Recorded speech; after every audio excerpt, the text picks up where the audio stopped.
All right, and back with the sequel trilogy, starting off with Apollo Justice, which I might be grumpy during this entire segment because I don't like the music to this game very much. There's something about this soundtrack that I just really don't like. I'm not sure really how to explain it, but it's something that's persistent throughout the entire game. Like, there are good songs on the soundtrack, but having this on in the background is probably going to impact my mood a little bit, at least, I feel. Uh, we'll see where it goes, though. Like, I don't think this is the terrible, awful game a lot of people paint it out to be, but it is also definitely the weakest of, like, the mainline Ace Attorney games, and there's not much I will hear to uh, counter that argument. So let's just start off with 4-1, which is genuinely considered the best case in the game, and yeah, it's pretty good. Um, it's interesting to see Phoenix immediately in Apollo's game, for one.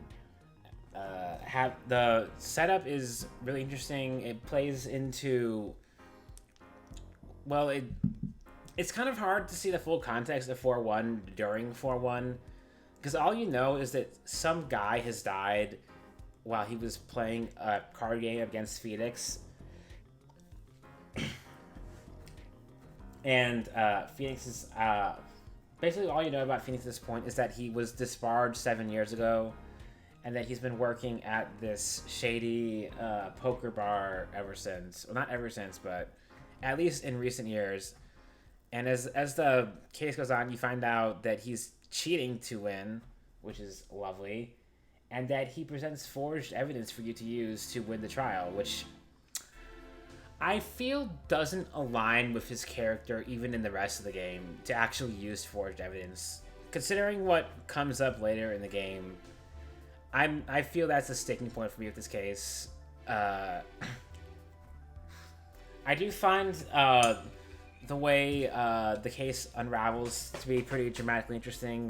Like that, it turns out that it's your mentor, Christoph Gavin, who is behind the murder, and though the murder itself is actually really weirdly convoluted, like some secret passage that he used to get into the room while nobody was looking and commit the murder, and then just pop back out like nothing happened. I don't know if it makes for a very satisfying mystery, but dramatically speaking, it's very intriguing and sets the stage for things to go off the rails quickly.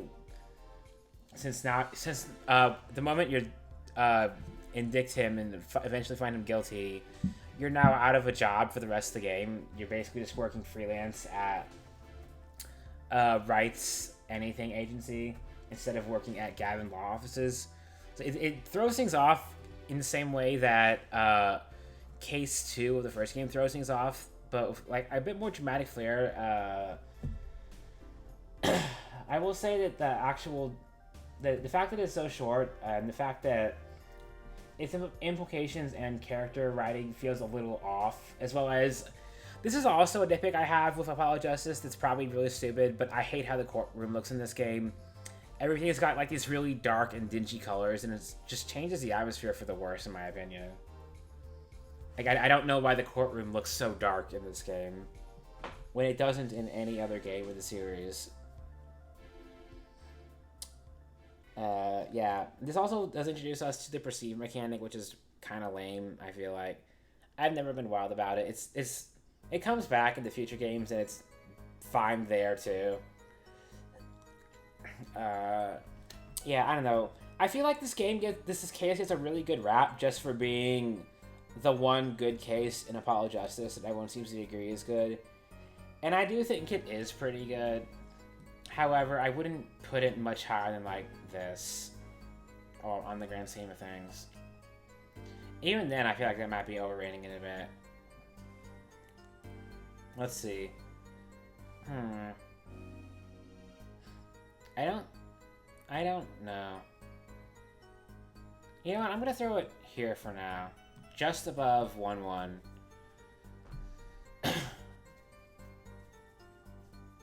Yeah, I think that sounds about right. I do think this case is really overrated. I do think it's still good, but it's very overrated. and it has some issues that hold me back from really liking it that much. Like I think the mystery is really lame in this case, honestly. Like the actual culprit is very interesting, but the mystery itself to get to that point is not interesting. 4-2. This case is just a mess. Like it starts off as the panties case. It's a case where you're looking for lost panties. That's how this case starts.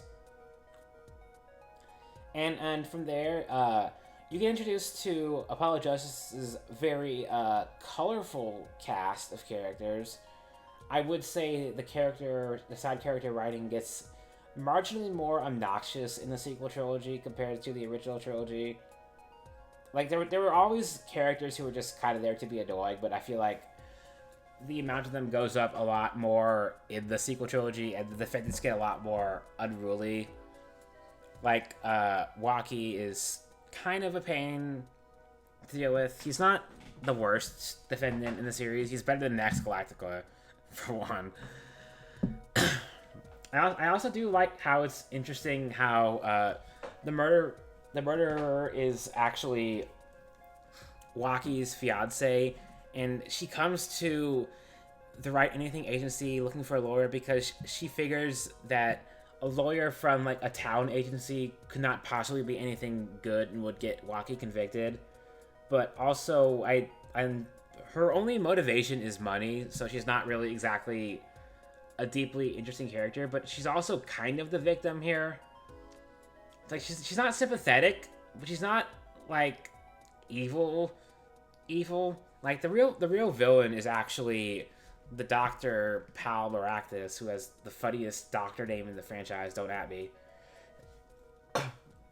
Who is going out of his way to try and kidnap and kill her because he's afraid because he didn't because of Waki's surgery he didn't perform correctly, and so the other doctor's like that Waki was a dead man walking, and the noodle stand guy being a doctor is also really interesting with a twist that doesn't feel that forced. This is also the first case with Eva and Kristoff. It is Chris. Is it Kristoff or is it Clavier? I get them confused. I think it's Clavier, who is the rock star prosecutor who is just like, he's just a nice guy. Like, he's not good as a rival prosecutor, but he's just a nice guy. He looks like it'd be cool to hang out with. I want to hang out with him. Just get my rock star out of this guy who's just like, yeah, I'm a little bit arrogant, but I'm not gonna be like super antagonistic. I'm just gonna be kind of smug and have this personality of a rock star. I'm also going to play my same exact guitar solo like 5,000 times over the course of the game, which does get a little tiring. But overall, I like Clavier. He does keep up the trend of every prosecutor not just being another Edgeworth, that sadly this is the last game that's true for in the entire series, but we'll get to that when we get to that. Now, I wonder if... I feel like this game's problem is that everything about this game people didn't like so much that they've tried to do the opposite of this game ever since, and it's kind of led to a bit of homogenization, I feel like. Which is not really this game's fault. Like, it's not... Well, it is kind of this game's fault, but the problems they tried to fix were not the problems that they needed to fix. Like, the prosecutors having their own personality was good, and having them all be Edgeworths from here on out is not exciting. Having all the games be 5 cases and all the cases being really long. Like, I'll get more into this when we actually get to Dual Destinies, but from Dual Destinies onwards, the games have serious pacing problems that bring them all down. Like, it's true throughout every single game afterwards that this is the last game that doesn't have the worst pacing in the world. It's starting to get there. And I do think this case probably could have been cut in half and not really lost anything of value. Like, we don't need to cross-examine Panthea's guy. We don't need a whole day spent before we actually start getting to the substance of it. This is also the first case where Emma shows up, and she's I don't like her in this game. She's really obnoxious. She's always munching on her chocolate snackies or whatever. She's always inclined to be unhelpful, except for when she wants to be helpful, because when she gets to do sciencey stuff. And she basically seems to exist to give an excuse to using touchscreen mechanics more, which she also did in Rise from the Ashes, so that was kind of like the warm-up to Apollo Justice, and it's said, like I said earlier. I'm not really talking much about the case itself, because it's fine. It's fine. Let's see. That seems about right, I guess. I could be convinced to put it literally anywhere in this tier. Like, these are all just fine cases.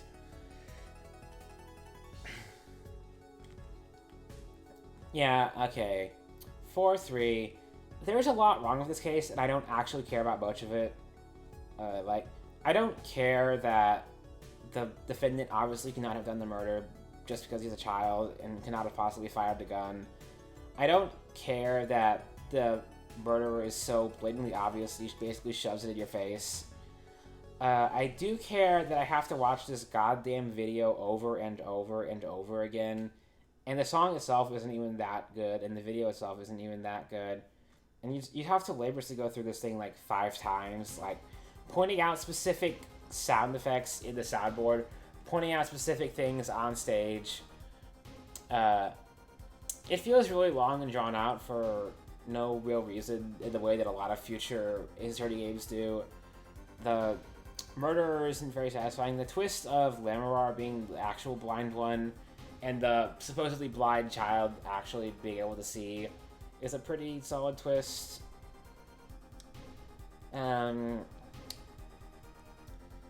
There's some drama to this, like when the body disappears and then reappears in the in the guitar case on the raised platform is kind of interesting.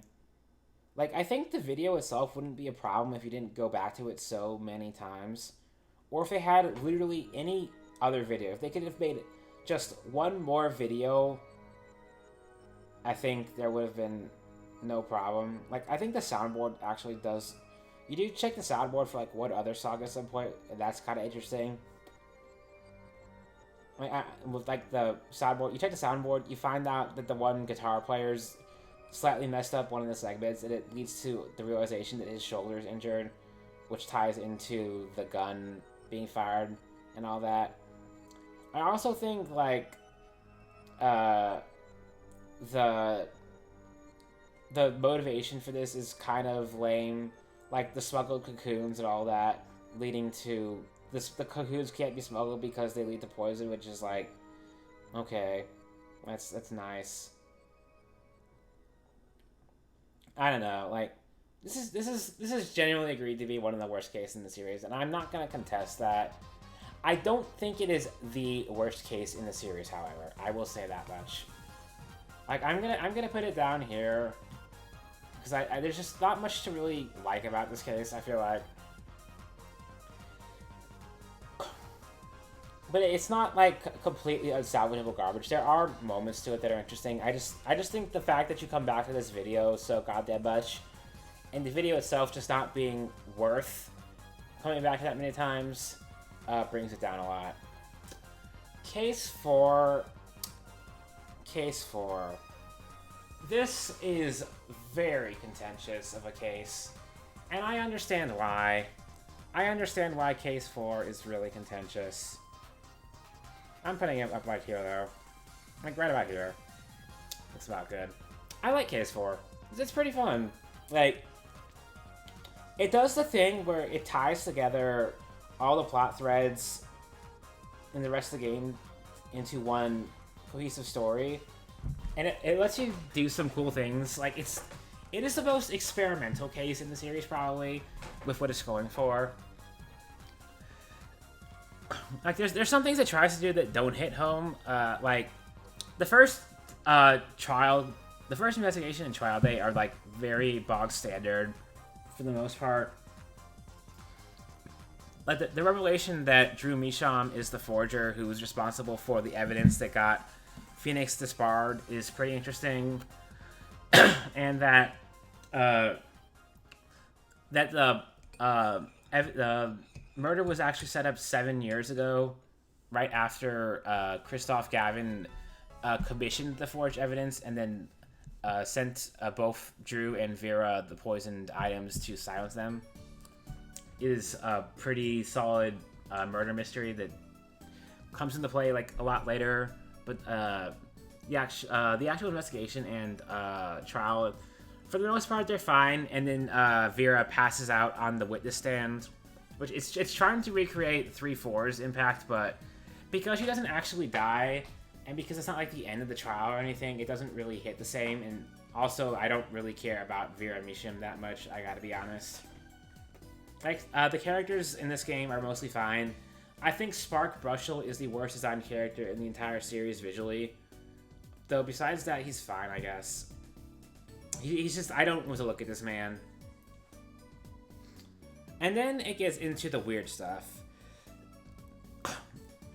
You get to go back and play Phoenix's trial that got him disbarred, which is apparently like immediately after the last case in Trials and Tribulations, which is very funny. Like, immediately he gets back into trouble, for 7 years of trouble. And the case itself is interesting. It has... it doesn't come to a proper resolution during the trial, but then it gets solved later. It's also, like, seeing Clavier as the prosecutor then, he acts basically exactly the same, except for, like, a bit less of the rockstar flair, but he's still kind of just fine as a prosecutor. He basically only gets his victory, and Phoenix basically only gets exposed because of Christoph Gavin, who is the chess master of this game, despite, and the chess master of this case, despite being in prison the entire time and not having any active part in it. It's basically just a follow-up to, like, a lot of the case is rooted in that past trial that got Phoenix disbarred, which is also centered around the Gramarys and their, let's say, dramatic breakup,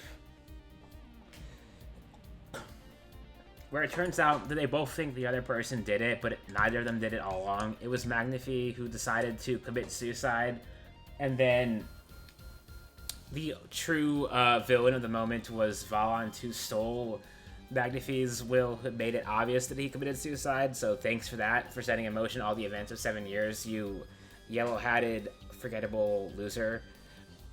But, and then the Mason system, I know, gets a lot of contention. Like, here's the thing about the time traveling. Who cares? I don't care that he took evidence back to the past time traveling. It is a visual representation of what Phoenix has been investigating over the course of 7 years. And the fact that it only has, like, 7 years ago and current day investigations is just, like, to simplify things. I'm fine with this being, like, a simplified version of his investigations that lets you, the jury, and the audience, like, piece everything together. But the issue is, with that, is that by the time you get to the end of the Mason system segment, you have pieced everything together. So now you've just got this long trial where you're basically just repeating all the information you learned over the course of that investigation and letting it all come together naturally. But there's not really much intrigue left by that point, and it's not even a very long trial at that point, if I remember correctly. So it's got a weird flow to it. I think that gets on a lot of people's nerves. I think that the villain being the same villain from the first case, like in Trials and Tribulations, didn't land the same this time either.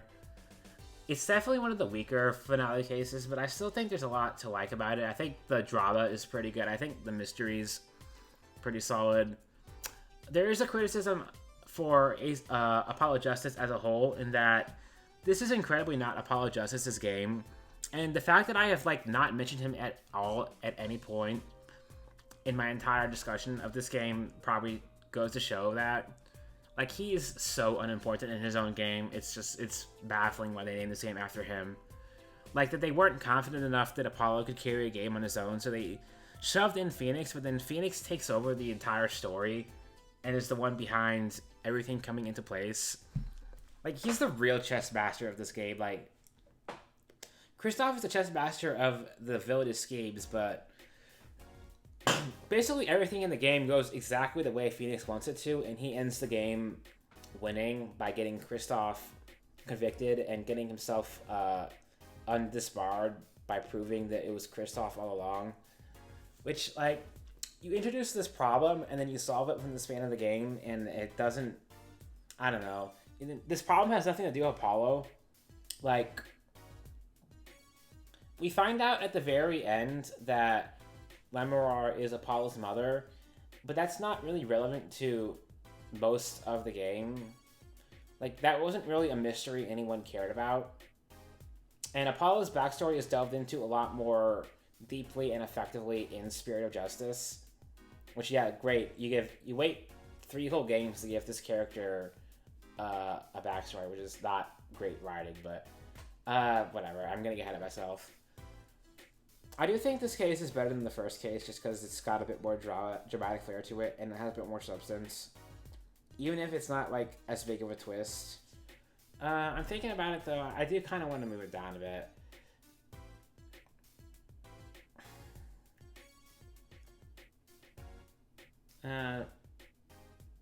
Yeah, this seems about right. And that's Apollo Justice. Yeah, it sure is. Like I said, it doesn't have the highest highs. I actually have its highest high lower than Investigation's highest high, which is surprising me, but I think that's about right. Like, there's enough wrong with all these cases and enough wrong with this game as a whole that I can't really say it's much better than okay. Like, I don't tend to like the atmosphere of this game. I don't tend to like the characters. I don't tend to like the music.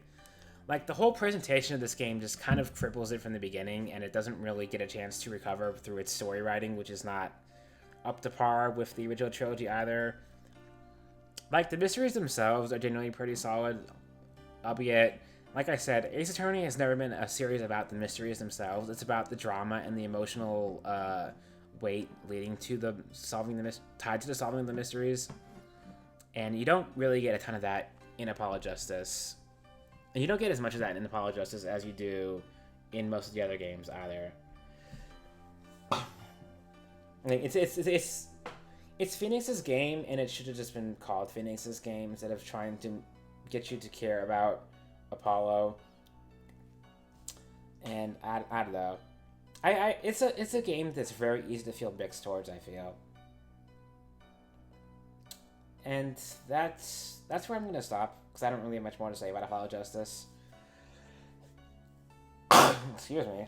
But Dual Destinies. I do have a lot to say about Dual Destinies, because for me, this was the first game. This was the first Ace Attorney game that I played after I got into the series and had caught up on everything else that was available to me at the time. Like, I played the original trilogy. I played the first Investigations game. I played Apollo Justice. At the time, that was everything there was to play. So then this game came out, the first game in full 3D, and it was just like this. It was like this big deal to me because it was like the first new Ace Attorney game for as long as I'd been a fan. So in that regards, I probably hold it in higher regard than it otherwise should be. And in hindsight, it's definitely not the best game, but I still think it's a very good game overall. And it wants to start with a bang, quite literally, because the first case in the game starts with. This music is very distracting, I gotta say. Can I skip this song? I'm actually going to skip song because it's very distracting. All right. 5-1 starts with the courtroom exploding. And the trial is to solve who was responsible for the courtroom bombing, as well as the subsequent murder of... I want to say she was a police officer. I don't remember her name exactly.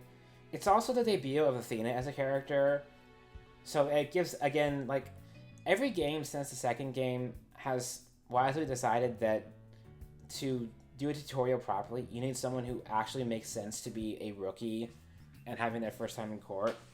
And like, this is technically not Athena's first time in court, but it starts off as her first time as a solo attorney.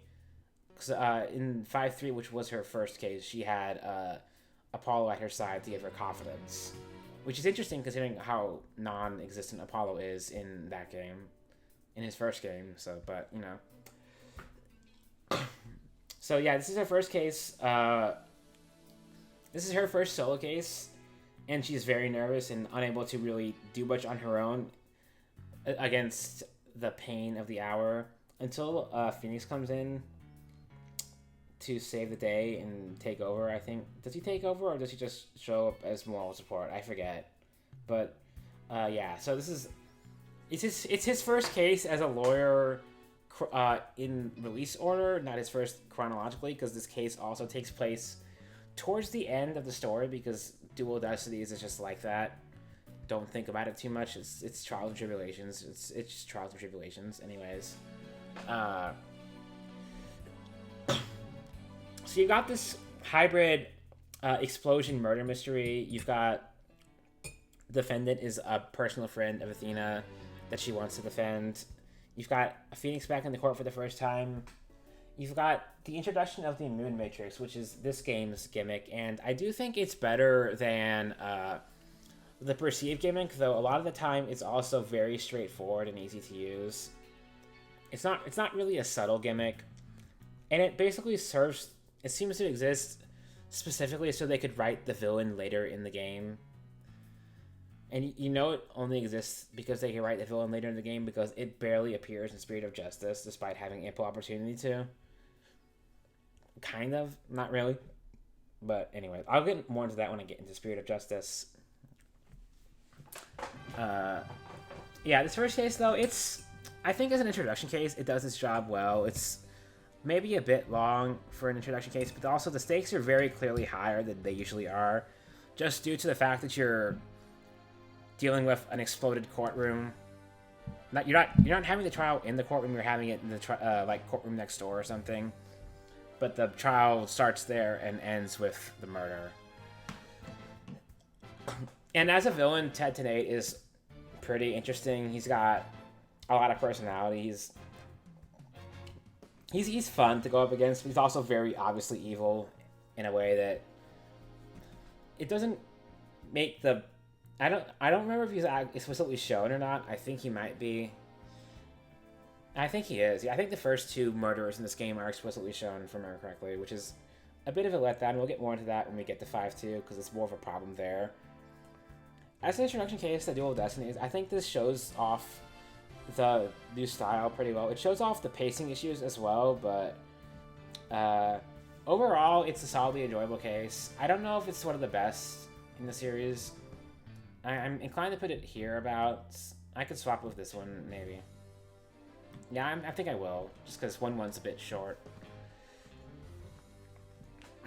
5-2, on the other hand, this game does not have third case syndrome, but it does have a fairly weak second case, I think.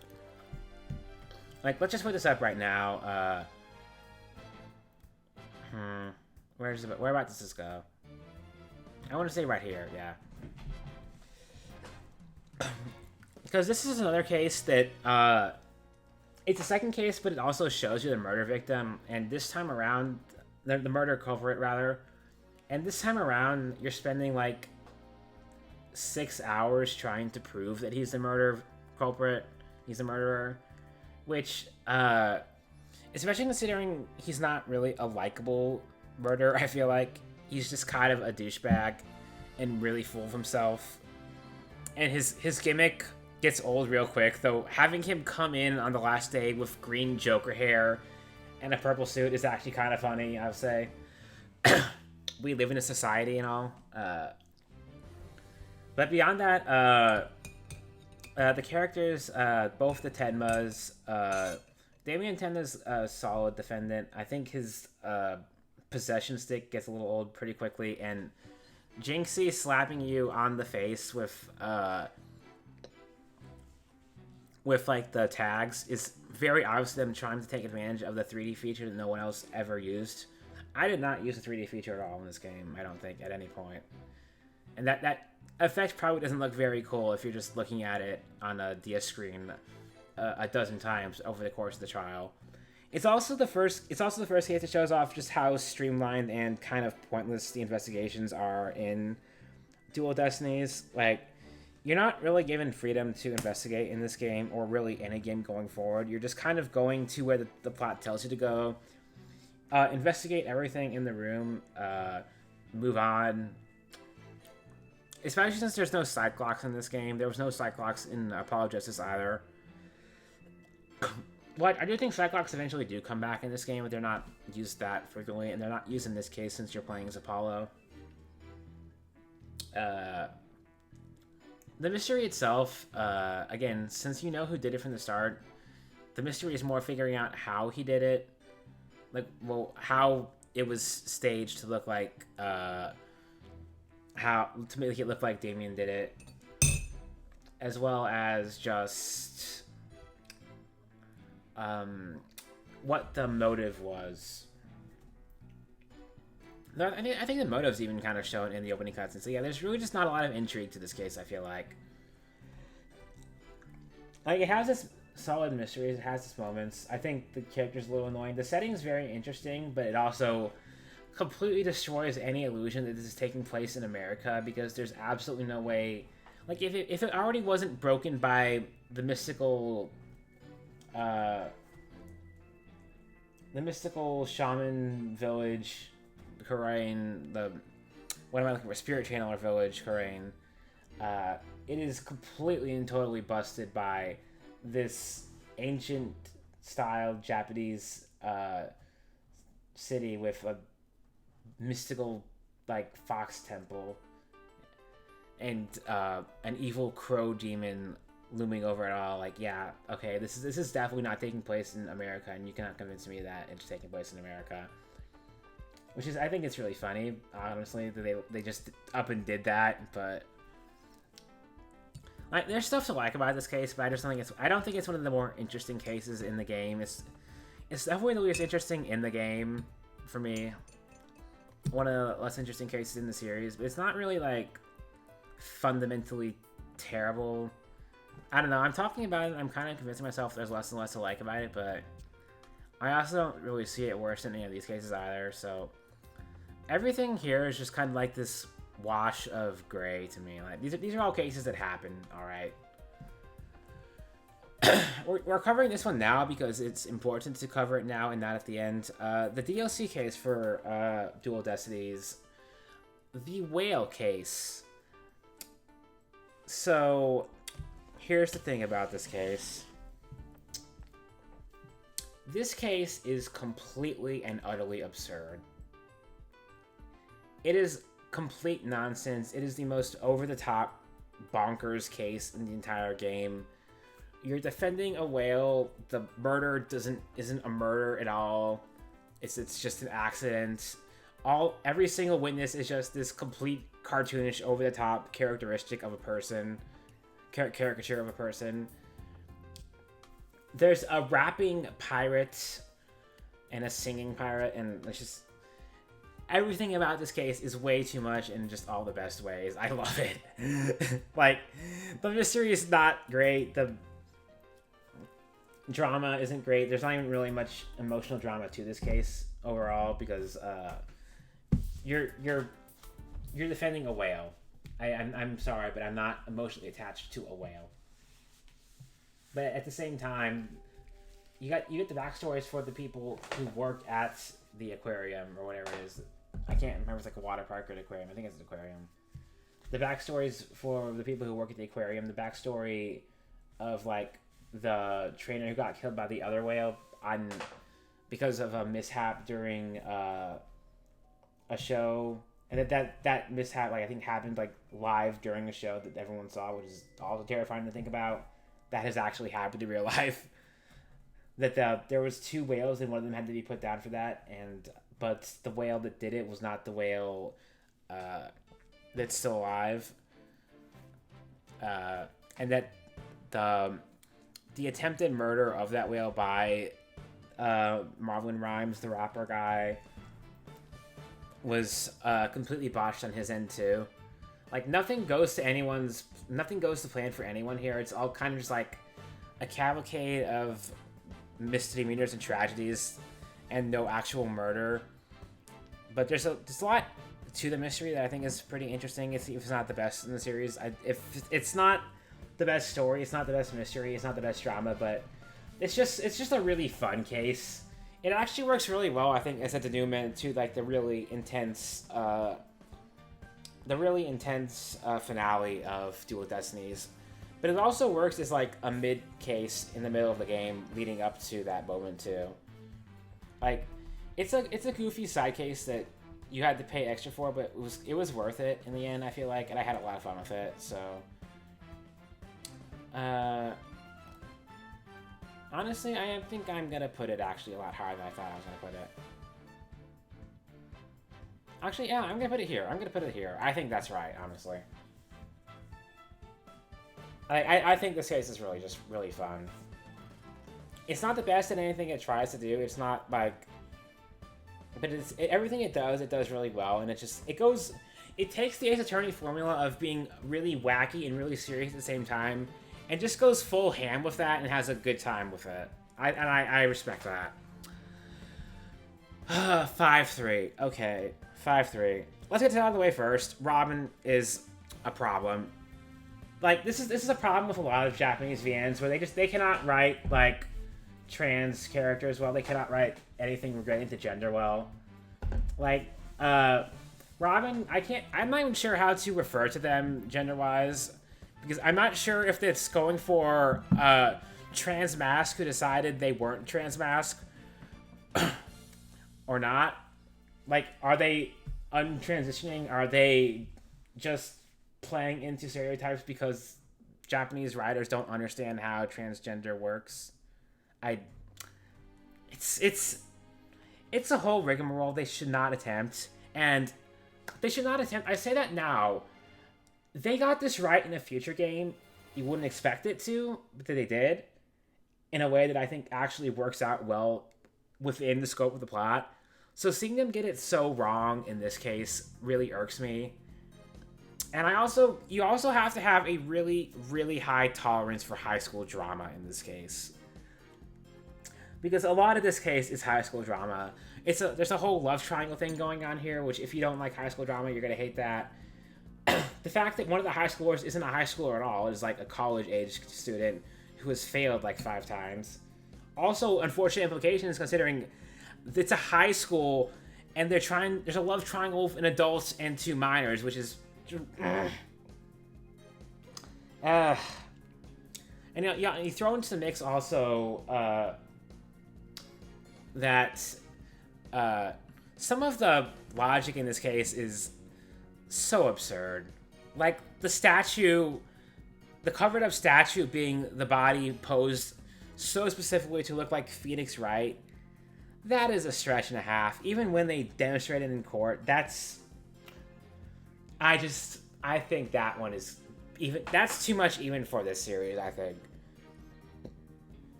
Yeah. And as far as the rest of the case goes, Means is one of those characters that I honestly didn't suspect as the villain, just because of how obviously evil he was, that there was no way he could actually be the villain, right? Like, he's so obviously evil. This is gonna come up again. This is not the last time they've done this. But I don't find him very interesting as a villain because he's so cartoonishly evil. Like, the ends justifies the means is his catchphrase. He is literally the face of the dark age of the law, and he killed the person trying to fight back against his specific philosophies. And he's teaching his philosophies to all the defense students, I think. I think he was the defense teacher, right? That the ends justify the means, so that now you can't trust any evidence, and like you can't trust any testimony or anything. Like, the whole dark age of the law thing that happens throughout this game is certainly something. I haven't talked about Black Quill yet because I always forget prosecutors. Black Quill is Samurai Edgeworth. Moving on, like Black Quill is Samurai Edgeworth. There's nothing else to him. He's Samurai Edgeworth. I'm sorry. He's not the worst prosecutor in the series. He's definitely the first one that doesn't really feel unique. So yeah, the mystery itself I think is okay. Besides that one sticking point, I don't personally mind the drama. I do have those two Squick issues with Robin and what's his name, older dude, being in a love triangle with two minors. I think they're minors. I forget if they're minors or not. I might have to look that up. If I'm wrong about that, ignore that point. But even that aside, like, I do like this case. I think it can be exciting. It's definitely not the worst case in the game, but there's enough about it that bothers me that I can't really put it much higher than this. I'm almost considering putting it down here. 5-4 is in a weird place because they do this thing with this game where the last two cases are one long case, where you don't get any resolution to 5-4 during 5-4. The breakdown you get is from the captain, because he switched the space station launch pads around so that it proves definitively that Starbuck couldn't be the murder victim, and that's because you proved that he couldn't be the murder victim. The trial ends there, and the captain gets his breakdown because that was a secret he was hiding, but he wasn't actually otherwise involved in the murder. So you got that as an unsatisfying ending by itself.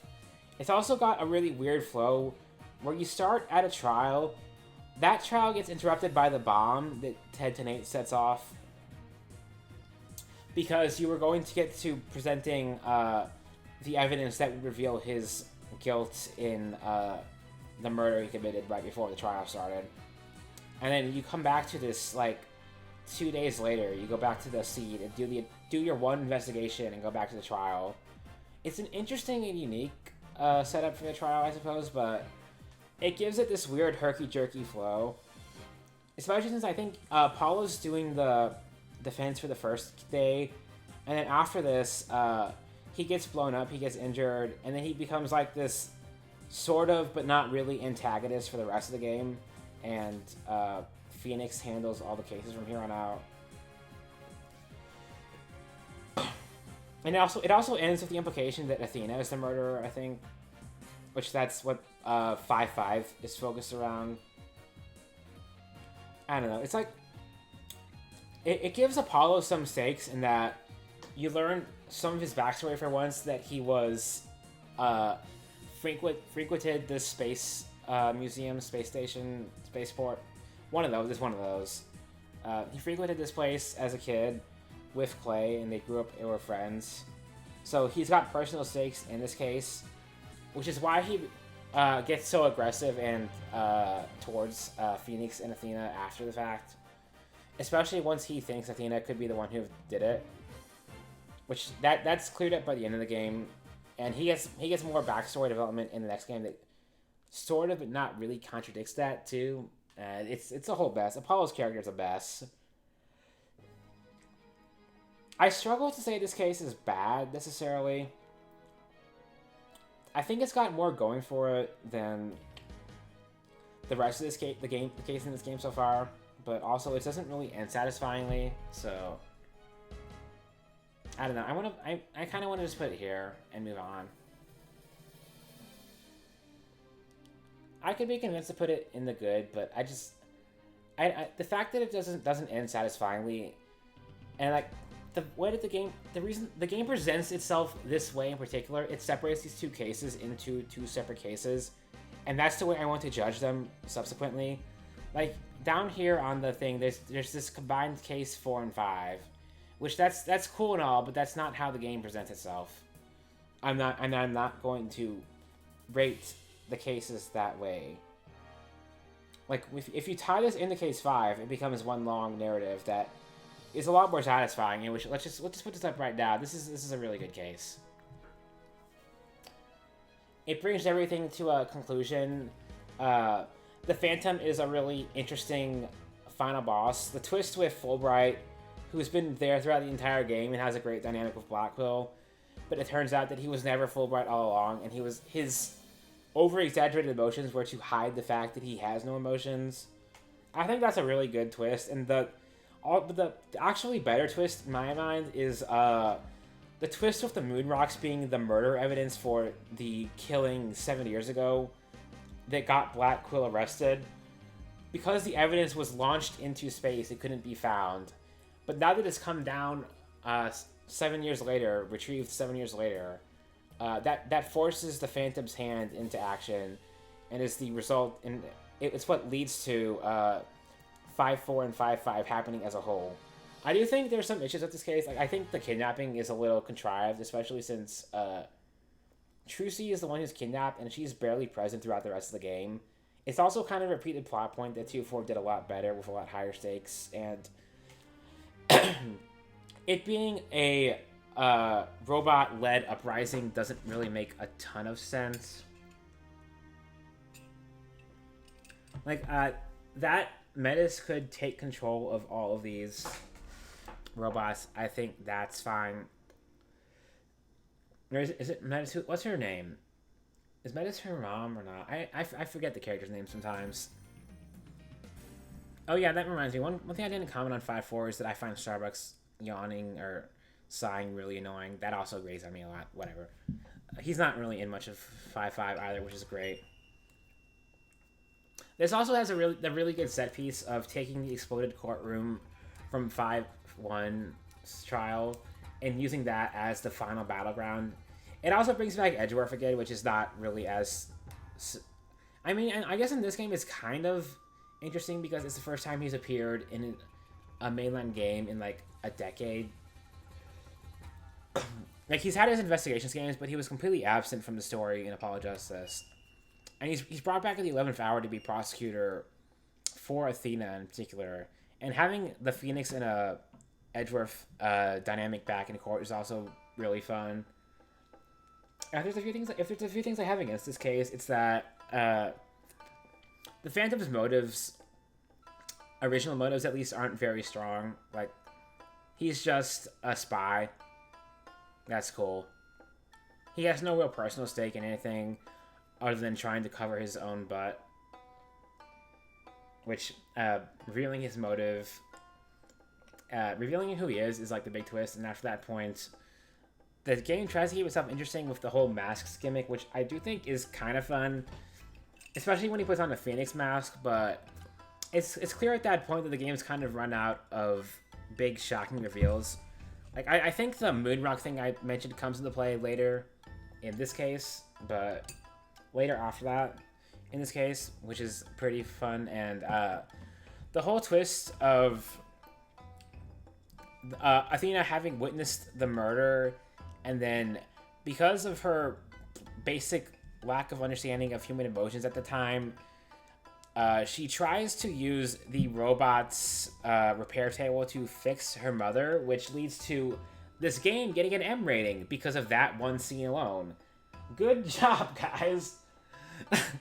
I find that really amusing. They're like, I think this game got an M rating just for that one shot of Metis on the operating table, all bloody, and Athena's face as a child covered in blood are like the only reasons it's got an M rating. It's the only game in the series that has this M rating too, which, like, it's a very dark plot point, especially considering it doesn't show it, but it's implied what happens afterwards when Athena is about to... Well, it implies what would happen, but I think Black Quill comes in and stops her, I think, is what happens. And then he takes the fall for her because he thinks she did it. Meanwhile, he's willing to take that to his grave. But then, once the truth is forced out, he has nothing to hide, and then it turns out all of that was for nothing because the Phantom was behind it all anyways. Yeah, and that his case was the one that plunged the world and plunged the country into the dark ages of the law and all. That and Phoenix's disbarment in quick succession from Apollo, which, two cases destroying the entire foundation of law. I get it, considering they were a defense lawyer and prosecutor, but I don't know if it's that strong of justification. I do think I'm talking about it a lot. I'm talking a lot about negatives, but I do think the actual mystery and drama of this case is really high on its own. I do like the Phantom as a villain a lot. I do think Black Quill gives a pretty good showing here. I do think you get some really creative uses of the mood matrix here, which I think that also helps the case a lot. Apollo's role in this case is a bit weird, especially considering it's basically tossed to the side after this. I don't know. I'm considering if this should be in this tier or if this should be like just below 3-2 actually. Maybe just above 3-2.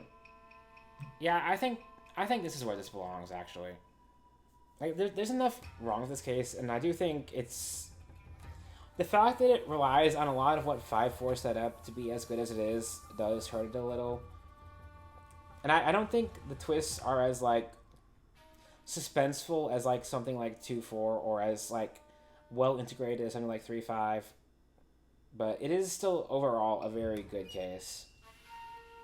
And like Dual Destinies, I think it's a good game overall. I do think it doesn't hold up to the original trilogy. I don't think anyone's going to argue that it does, but it still has some highs, and it's still got it's got a lot of character moments. It's got a lot of mechanics that are interesting, even if they're not really explored outside of this game much.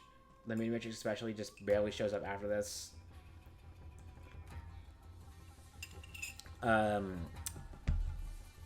do think it's the start of the series' pacing problems where every investigation and trial day is dragged out a lot longer than it needs to be from here on out. And this is gonna especially come into play with Spirit of Justice and the Great Ace Attorney games. But as far as by itself, it's not the greatest game. It doesn't have the highest highs. It doesn't even have any one like truly exceptional case. I feel like at the time, I think I held it in higher regard, but looking back at it, it doesn't quite hold up for me. But it's still overall a very good game. It's like its worst cases are still fine. And like again, 5-4 is really only this low because it exists as setup for 5-5, which takes what 5-4 sets up and runs with it. And I do think the Fulbright is a good detective as well as main villain. Blackpool's not a terrible prosecutor. He's not as bad as Nayuta, which I'll get into. I do think Athena's character is handled pretty well in this game. Even if it's basically Athena Sykes' Ace Attorney. Like, she gets more character development in this game than Phoenix does. That's why I don't know why this is a Phoenix Wright game, because Phoenix's character arc is done. Like, his character arc concluded at the end of the third game. He was given a new character arc that got concluded by the end of the fourth game. Like, he slowly acclimates more to being normal Phoenix Wright in this game, but he doesn't really get much development on his own. And then Apollo Justice is there too, I guess. He does some things. So then, Spirit of Justice. Spirit of Justice does what it needed to do in that it really shakes up the Ace Attorney formula in some interesting ways. The first way that it does this is that every single case, barring 6-1 and 6-4, have a different format. Where both of those are just single trial days. 6-2 is one investigation and one trial.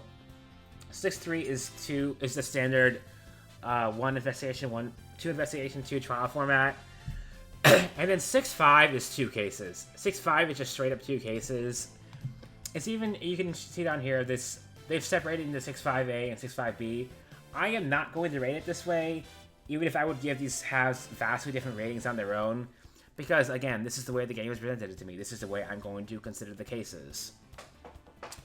But then, as for 6-1 itself, then, this introduces the Kingdom of Kurain, or how you pronounce it, which is like Kurain but spelled differently, because it's also a spirit medium country. Which also gives justification to the foreign setting for the first time. Like, we're just straight up not in Japan, America anymore. We're in a different country. It plays by its own rules, plays by its own court system. I do think the Defense Culpability Act is incredibly stupid and just adds stakes where you know there's never going to be any. like, you know you're never going to get a guilty verdict. You know you're never actually going to be in danger. It's tension for the point of tension. I don't think it really adds anything. However, this case also introduces Rayfa, who was the best character in the game, bar none. She is incredibly obnoxious. That's it. She's incredibly obnoxious. That's why she's the best character in the game. Moving on. No, she gets Sebastian the best's character development again, but it gets to evolve a lot more organically, and you spend a lot more time with her across this game. And by the end of the game, you also feel a lot more sympathetic for her, because not only has she been like abused by her mother, but she's also just been straight up lied to about who her mother is. It's very easy to see why she turned out the way she did, and she's also young enough that she has a lot more time to improve than the best would as a person. I think the best might not be okay after Investigations 2, but I feel like after Spirit of Justice, Rayfa is going to grow up to be pretty good, actually. It's already evident by the end of the game, too. Like, she grows a lot as a character, and she's one of those characters that you gotta bear with her at first, because she does start off very obnoxious and arrogant, but she does come into her own by the end of the game, and I do end up liking her a lot. As for 6.1 itself, the case itself, it's got the pacing problems you'd expect of a 3DS Ace Attorney game. It is a very long intro case, not helped by the murderers who's got like his name like Peace, Love, and Understanding or something, because every pun name in this game is exceptionally terrible. There is not a single good one, because they're playing on foreign languages to make just like the most lame names ever. Like, there's a guy who's like called Dead Man's Investigations, but like real name, That's a Rebel, Believe in Me. It's all sorts of gibberish. It's just like, ha, I see what you're doing there, game. It's very funny. One thing that I do like the heavy metal Jesus gimmick, at least at first, because it's funny for a bit, but then it goes on too long, like everything in this game. The mystery itself is satisfying. It's got a very complex crime scene, I think, like the way the temple is set up. I need to switch soundtracks, right? Let me do that. Okay. Your defendant's a literal child, so you know he's innocent the moment you see him. There's one thing this case has going for it, is that the divination seance is a really good mechanic that I like a lot.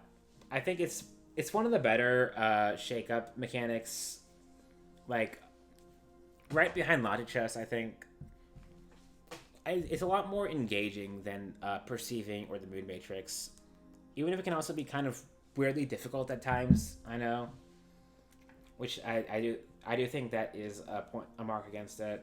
I'm not going to argue there. I think that mostly comes into play in the later cases. Like in this case, it's not too confusing. But yeah, I do think this does a nice job introducing the Kingdom of Kharain. It did make me want to spend more time in cases at this location because of the unique location, because of the divination seance especially. So it does get you wanting to come back. And I think it does, as in that sense, it does its job as an intro case really well. Like, maybe not the best intro case in the series.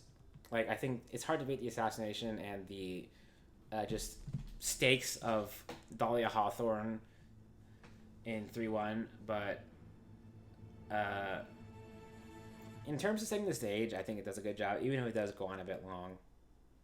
And that's kind of something you have to bear with, though, in the rest of the cases in the series. Like, that's going to be a recurring theme from here on out. 6-2. 6-2. This is the best case in the game. I'm just going to come out and say it. This is the best case in the game. This case is so good. This case is good for two reasons. One, I find the mystery of this case really good. This is also one of the best paced case in the game because it's got one investigation day, which doesn't feel overlong despite how much happens in it. Like, it crams the amount of stuff that happens in 2 investigations into one slightly longer than usual investigation. But it never feels exhausting when it does that. Like, you get to explore the stage, you get to explore the rest of, like, the theater, you get to explore below the stage. You get to put a lot together in that time, and you're playing as Apollo, too, which is, like, this is the most Apollo's ever done on his own, I feel like, this case. Until later in this game, but we'll get to that. But I think the setting is really interesting. I like magic shows a lot, so having the murder take place during a magic show, and the insane setup that was used feels perfectly in line with like a magician's tricks, like taking advantage of the setting to make this really elaborate Rube Goldberg murder that you would not possibly believe unless it was an actual magician setting it up is so good. And Roger Reddens is such a good villain. Like, he's this skeevy TV executive, so you're inclined to dislike him on principle. But also him being the secret member of the troupe Grand Marie who got kicked out because of a stunt gone wrong. This completes Trucy's character arc. This case completes Trucy's character arc, which was left hanging in Apollo Justice. It completes the troupe Grand Marie's character arc, all of them basically. Like Valad's back. It ties up a lot of the mysteries that happened with Laboir's injury in Apollo Justice, and it, like I believe Valand and the other guy were involved. The new guy were involved in that. It doesn't feel like he comes out. It kind of feels like he comes out of nowhere, I guess, but not like a huge like Deus Ex Machina to make him exist. That's not the right word. That's not the right term. But I do think his inclusion feels fine overall. Like, I don't feel like I'm being robbed of. I don't feel like it's desecrating the sacred story of Apollo Justice to include another magician who got kicked out before the events that happened with the troupe Grand Marie. And like, yeah, so like the mystery is really good. Giving Trucy some time to finally shine after like 2 games of her barely being there is really exciting. The villain is really good, one of my favorites in the series.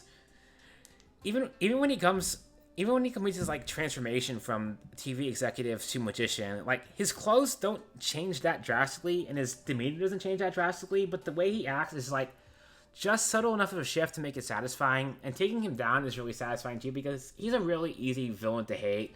He's the kind of villain you love to hate. It's the best kind of Ace Attorney villain in my opinion. Like, honestly, we probably haven't gotten a villain as good as him since Luke Atme and Dahlia Hawthorne in Trials and Tribulations. I find him as a really compelling villain. The one thing about this case that gets on everyone's nerves is Nayuta, who is just awful. Nayuta is a terrible character. Nayuta is a terrible prosecutor. He's just spiritual Edgeworth. Like, Black Quill was samurai Edgeworth, but he at least had a little of his own personality. Nayuta is spiritual Edgeworth, who's also just somehow way more annoying than he should be. I will give this case credit. This is the first case where he appears, so he's not as annoying yet. He does not get as annoying until later cases. He is still annoying here, unquestionably. He doesn't really add anything to the case, but I can forgive it because this was his first appearance, and I wasn't sick of him yet. And so having this really good second case after a pretty good intro case sets expectations really high for the rest of the game. And unfortunately, we're not going to be living up to those expectations because 6-3 is the most forgettable case in the series, which is wild to think about considering how much happens in this case. But I gotta be honest, I had to look up what happened in this case to remember any of it. Like, I didn't remember that Rayfa was your partner for this case because it's another case where Maya gets arrested for the murder. I didn't remember that there was even 2 murders to begin with, both the priest guy and the rebel guy, or not the rebel guy, the zealot guy, who was not discovered until the day later because he was stuck in a kneeling down pose. because this magical ritual involves kneeling for like 24 hours straight so no one noticed a thing. And I didn't remember that the murder was actually a murder-suicide by the priest victim who was the victim of the first trial, so there was no actual murder to solve. I did not remember that you get a guilty verdict in the first trial, which gets overturned later anyway, so it doesn't amount to much. There's, like, I did remember one thing about this case. The divination seance at the temple is BS. Complete and total BS. I don't remember exactly the details of why. I just remember that being, like, the most gibberish thing ever to try and solve, which kind of soured me at the divination seance mechanic a little bit after really liking it in the first trial. But I do still think some of the mystery is alright, some of the plot's okay. Like, the twists are okay. The twist that you have to spirit channel the murderer / victim, and having his breakdown kind of be really weird and creepy, similar to who am I thinking is similar to? I'm not sure actually. It's like this really subdued one, if I remember correctly, where his eyes go hollow or something. It's kind of creepy, but in an enjoyable way, because Maya has to channel Trust in me. I think is his name. Trust in me, to get him on the witness stand to testify in his own murder-suicide. Like, there's a lot that happens in this case, and I had to look up most of that happened. Like, this case, for as important as it is to the narrative of the game, did not really leave much of an impression on me. Like, I want to put it right about here. I'm considering putting it here. But I think just the fact that it didn't leave much of an impression on me says a lot. But, I've left this hanging over your heads for what's got to be at least like 3 hours now of recording time, right? The worst case in the series is Turnabout Storyteller, and I will not hear any argument to the contrary. I hate this case. I think this is complete and total garbage. It shouldn't be. It really shouldn't be. The setup is good.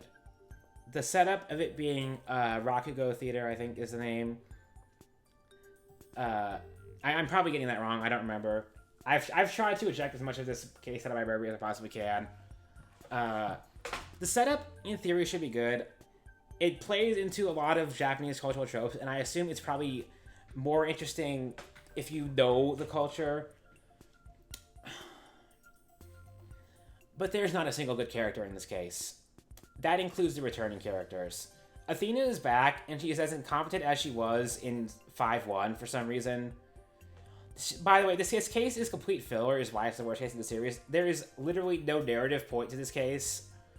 Like, no other case in the series is as pointless as this one. This does not advance the plot in any way.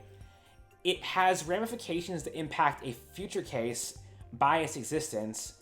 Because this case exists, 6-5, which used to be 2 cases, I'm absolutely positive, had to be crammed into 1 case, which destroys the pacing of that case as well. So its existence hurts another case actively. By this point, I am completely and utterly sick of Nayuta as a prosecutor, and he's back for no particular reason.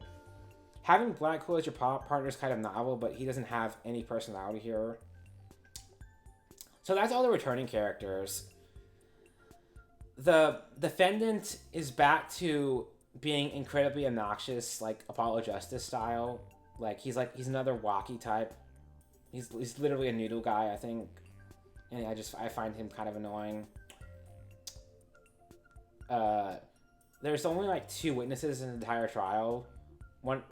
I say there's only 2 witnesses, but you've got the plural Uedo, who was very poorly handled as multiple personality characters go, if I remember correctly. Like, I'm sorry, but this is not how it works. This is not how it works, and it's kind of an offensive portrayal of such, especially as someone who has many plural friends myself. this is a thing that didn't bug me at the time, but in hindsight, it's...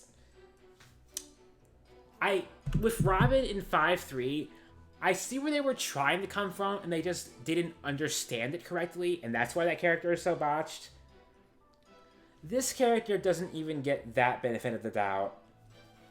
The worst part is, when I first played this, I would have held that up as the one good aspect of this case, that his testimony and his plural personalities play off really well with the mood matrix mechanically. But the fact that the character himself is just not handled well, I think, kind of ruins that. Like, maybe I'm misremembering how it's handled, but I remember just not be handling, like, treating it as a joke, basically. Which I really do not like. And then, the actual murderer is, the clown balloon lady, who is just the most disappointing murderer in quite a long time. Like, she's the murderer, I guess. Oh, that's nice. I'm glad we spent an entire case to prove that. She doesn't even have a very good breakdown. She doesn't really have a very strong motive.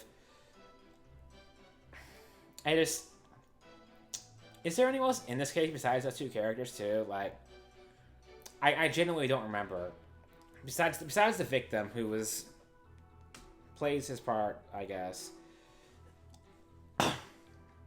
I don't know, man. Like,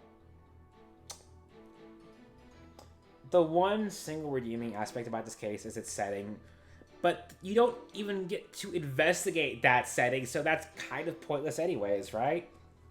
I don't know. Am I being too hard on this case? I feel like I kind of am, but the fact that this case is both just handled really poorly for what it is, on top of being completely and utterly pointless narratively, and just getting in the way of the story that was progressing between 6-3 and 6-5, and forcing all of 6-5 into 6-5 to be two long cases tied together humans have to be style is just... It's both the actual case itself and then its impact on the game structure. It's just so bad. I don't want to say any case is actively bad, but this is actively bad, and if they had cut this from the game and taken the first half of 6-5 and made its own case by itself, and then had 6-5 and had the second half of 6-5 be the actual 6-5, the game would be better for it. When you can cut out an entire case and improve the game by doing so, I think improve the game without impacting the narrative at all, I think there's no excuse. Just no excuse. 6-5 then. 6-5 is a cross between an excellent case and an okay case. So, I think that puts it right about here on its own, which is unfortunate. Actually, is that a little unfair? I'm gonna put it here, actually. So 6-5. The first half of 6-5 is just fine. I call it an okay case, but it'd probably be a good case. It'd probably be a good case. Like a lower end good case. Like put it I don't know, behind I-2-2 maybe. Maybe behind 4-1. Somewhere around there. Like it's a civil case that turns into a murder case, which yet again it starts as not a murder case and then turns into one, which is lovely. Which is also really weird because there's no prosecutor present. And Politician is a very obvious villain. The moment you see him, you know he's a bad guy. He's technically also, I think, the one who hired Phoenix Wright, which I don't know why Phoenix agreed to that. It's like the whole setup of this is that you get to face off against Phoenix Wright and see him acting so tough when even though you know he's floundering around on the inside like he always does. And the characters, besides that, it's cool to return to Crane Village and reunite with Pearl again, though having Pearl in 5S kind of neuters that impact a little bit. Like they probably should have waited to bring her back for this case that have made it more impactful. I think you also get the ability to bring Cyclops back in this case, but I could be wrong. I feel like I'm probably wrong there. There's also that cool part of the investigation where you go on like a treasure hunt to find the Kurain treasure that's been hidden in Japan America all this time secretly in Kurain Village. I think that's interesting. I think it's more interesting than the trial itself, which just kind of it's kind of a paint by numbers Ace Attorney trial where not really that much of impact happens, and the resolution is that some guy gets arrested for murder. I do like RB Buff, I think is her name, the wheelchair-bound cadet who spends half of her testimony flying a helicopter and speaking through a microphone. She's an interesting character. I like her. Like I said, I don't think this is a really bad case. There's not much against this case. I just don't think it does much by itself. So, in spirit, we're putting 6A like right about here. I'm not actually going to put it on there. 6-5B is fascinating. 6-5B is fascinating because a case that starts from like a simple murder case spirals out into literally overthrowing a government, and considering I hate the government and you all know that I hate the government, I'm all for that. That aspect rules. The mystery itself is also very interesting. There's like several big twist moments in this case that I think are handled really well. Like, there's the one with the true queen of Kurain being alive and disguised as Rayfa's nanny character, which I kind of caught on to that one way in advance. And I was like chuckling to it, like, ha ha, game, I got you. I got your big twist right here. And then Dirk was dead. Like, that one caught me by surprise after I had thought I had figured everything out. That one blew me away. I thought that was like the first like genuinely fascinating twist. And the way it's built up is like the most tense I think I've ever felt in an Ace Attorney game since 2-4. Because you get all this testimony leading up to like something being off. Like, Dirk has disappeared after a while. You don't know what's up there. And then Apollo has the realization. The music cuts out. You get this incredibly ominous tune as Apollo has to come to grips with the fact that his father is dead. And that he has to announce to the court that his father is dead to get his father off the hook from murder.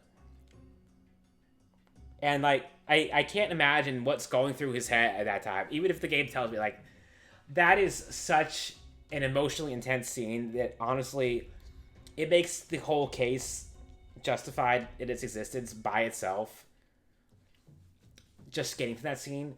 But also that all of the build-up to that moment is really well done, too. That Apollo's backstory of living in Kurain after Lemuriah dumped him there, it's kind of contrived, but it makes interesting drama. And him being Nayuta's brother, half-brother, rather, also interesting drama. Like, Nayuta's still just kind of there as a character. He doesn't improve as a character at any point in this trial, I feel like. He just exists to exist. He even gets taken out of the prosecutor's bench by the Queen of Kurain, who is... I said this for Professor Means, and I'll say it again here. She is so obviously evil that I thought she could not possibly be the main villain. So her being the main villain was kind of disappointing. Her design is delightfully over the top, but she's kind of generic personality-wise besides that, other than being, like, fundamentally incredibly evil, but not really satisfyingly evil, like Von Karma. But the way you take her down by not only proving that she's not the true queen, but by proving that for, like, the 20 years or whatever since the game's events, since, like, the backstory of the game started, that she's been using her sister, the Queen's powers to fake spirit channeling all this time. And that she doesn't even have a right to the queenship because she cannot channel spirits. That's such a good twist. The way that it leads to taking her down, to her entire crew of soldiers turning against her, in one of the most satisfying breakdowns in the entire franchise. It's such a good finale. Like, I do think this case does have pacing flaws. Like, if you extract just the second half of the case on itself, it would probably be like up here, I think, about. It'd probably be better than 6-2 by itself, but because it's stuck to 6-5, which is only around here, it kind of evens out to being in the middle of the two. Thinking about it, I think I could put it maybe like. I think putting it here is fine, actually. Yeah, like the strengths of the case completely overshadow the weaknesses of the first half. And I don't think the second half has that many weaknesses besides a kind of underwhelming villain and some kind of contrived twists. It also completes Rayfa's character arc, like I said, which I really like her as a character. So I'm glad she gets her happy ending at the end. Like, her mother's alive, she gets to develop as a person. Everything just turns out good for her. And it feels like she's kind of involved in earning that, too, rather than the best kind of having it just handed to him in investigations too. But unfortunately, this is not where Spirit of Justice ends, and I probably should have. I was considering talking about this one earlier, but I'm not really sure where to talk about this one because the 6th DLC case is the fan service case to end all fan service cases, and it's in the same category as 6-3, where it's kind of forgettable on its own merits. Excuse me. Like, this is another one where I had to look up who the villain was. Like, I remember the second time I played through this, I could not for the life of me remember who the villain was until, like, the very end of the case when it was revealed. I do like a lot of the characters in this case, though. Like, the character design is a lot more in line with the original trilogy, because this entire case is kind of a pastiche of the original trilogy. Aside from, I think, Emma Skye being present, pretty much every character who's here is an original trilogy character. Like, Larry's back, Edward's back as the prosecutor.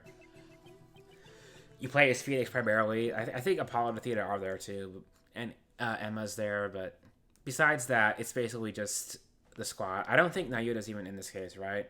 I could be wrong about that. I don't think he was.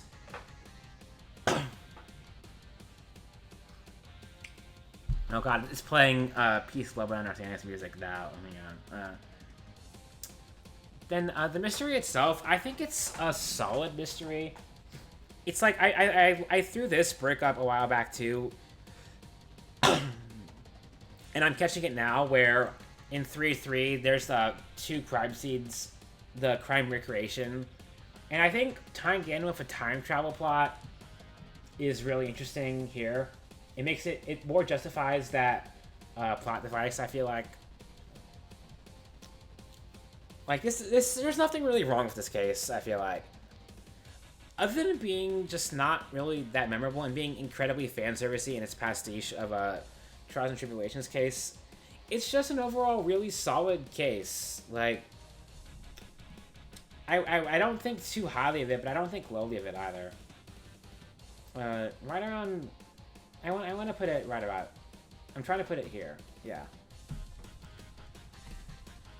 Like, putting it right next to 1-1 feels appropriate to me. Like, there's a lot more going on in this case, but at the same time, none of it's really that fresh. Like, the mystery is not super engaging. The villain's not super engaging. The defendant and her lover are pretty cute. Some of the mysteries are pretty engaging. Like, it doesn't feel like it has the pacing problems that a lot of Spirit of Justice has. It feels like it's a bit shorter. Especially coming after how long 6-5 was. Yeah, I don't know. There's just a lot to like about this case, but not... There's not a lot to, like, really, really like, but there's nothing really to dislike about this case either. Like, I think going into this, I was thinking it would be probably, like, right around hereabouts, maybe. But nah, I think it belongs like right here.